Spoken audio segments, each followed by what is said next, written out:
ඇත්ත වශයෙන්ම කියනවා නම් සහෝදරවරුනි මේ දෙවිතිය අද්භූතයන කවුද වග කියන්න ඕනි? කවුද වග කියන්න ඕනි? මම දන්නේද? ඕනෝක තමයි ප්‍රශ්නේ. ඔබවත් මමවත් නෙමෙයි සහෝදරයා. මේ තරුණයි කියලා හිතාගෙන ඉන්න නාග්ගේ උන්දල සෙට් එක සහෝදරයා. එයාලා නිසා මේ ලෝක විනාශ වෙන්න දෙන්න බෑ සහෝදරයා. ඔය යුද්ධෙකට හේතුව වාල්සක සෙට් එක. බලය ලබා ගන්න, බලය පෙන්නන්න. ඒ හින්දා හැමදේම කරන්නේ.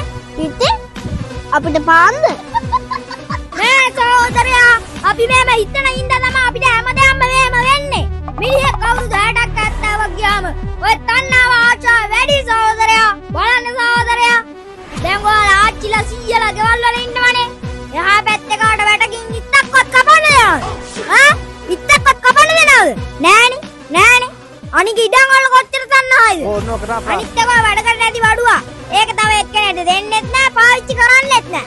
ඒක ගෙවල් අස්සේ පොඩි ගාන ඉන්නකනේ කරන්නේ. නැද්ද? ඔය වයසක ආච්චිලා සීයලා එම කාමරේ වැඩි වෙනවා. ඒ විතරක්ද? ගේට් වැඩි වෙනවා. ඒ විතරක් සහෝදරයා. මං කියන්නේ පන්සල් වලට ගිහිල්ලා ධර්මය හැදෑරුවට වැරද්ද. ඔය කාලෙ ඉතින් ආසාව අත කරගන්න බෑනේ නේ. අපේ එක්ස් ඉස්සරහා මේවා පේන්න තියෙද්දි.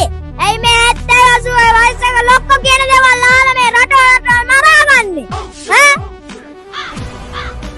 එහෙනම් අයියා ඕගොල්ලෝගේ තාත්තත් ඕකමනේ කරන්නේ. ඒකත් සහෝදරයා. ඒ උනාට දැන් තියෙන තෙල් පොලින් බලන්න ඕනේ. ඒක දැක්කම ඔයාලා කටක් අරින්නේ නෑනේ නේ. හඬ නගන්නේ නෑනේ. කිව්වාම කක්කන්නේ නැති මං කොහමද හඬන්න ගන්නේ? මෙයාට පිස්සු. නෑ සහෝදරයා මේවා තනි නවනින්ගිර වැඩ. කුජීතයි නේද? අපිට උයාගෙන ගන්න පුළුවන් ඒක නෙමෙයි මෙතන ප්‍රශ්නේ. දැන් අපිට තෙල් නැතුව කොහමද අපි ඉස්කෝලේ යන්නේ? අපේ අම්මා බයික් එකට දෙන්න නැතුව කොහමද ඉස්කෝලේ යන්නේ? අපි වගේ ගොඩක් ළමයි ඉස්කෝලේ යන්නේ නැතුව අසරණ වෙලා ඉන්නවා. මොකද බයික් එකට තෙල් ටිකක් ගහන්න නැතුව, වාහනේ තෙල් ටිකක් ගහන්න නැතුව. ඒ වගේ වල අපේ අම්මා බයික් එකේ තෙල් බොනවා. ඒක තෙල් කොච්චර ගහුවත් තඩන්නේ. එතකොට අපි ඉස්කෝලේ යන්නේ කොහමද? අපේ අනාගතේ කඩ කප්පල් වෙනවනේ. ඉතින් සදවල මාත් ඉස්කෝලේ යන්නේ. ඔයාට පුළුවන් නම් මම වගේ ඉස්කෝලේ යන්න. මල්ලි. ඔයාට ඉස්කෝලේ යන්න ඔයාලා අම්මා බයික් එකට කොහෙන්ද යන්නේ තෙල්? ඒකද? ඒකට තෙල් ඕනේ අයියා. ඒක තනිකරම කරන්ට් එකෙන් දුවන්නේ. කාටද අප්පච්චි මෙච්චර තෑගි? ඇයි පුතාට අමතකුණාද? අද අපි ආච්චිසියා බලන්න යනවනේ.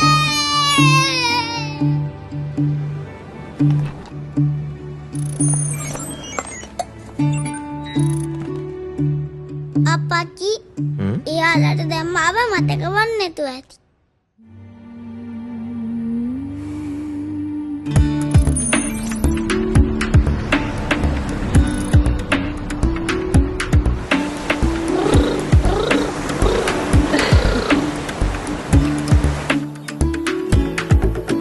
එච්චර දුර යන්න මෙයාට චාර්ජ් තියේද? සෑහෙන දුරක් යන්න පුළුවන්. යන ගමනොත් චාර්ජ් වෙනවා.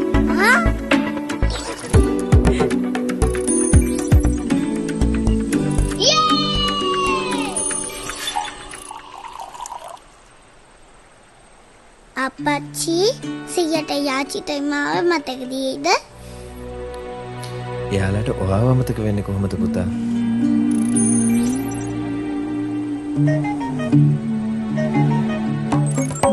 අප්පච්චි එතකොට අපි ආනි වාඩුවට එනවද?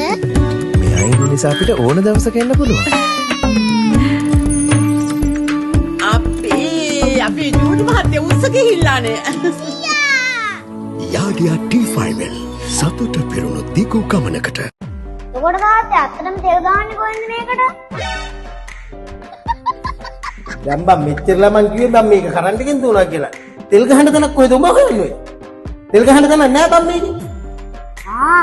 ඒක නිසා. ප්‍රේම පහ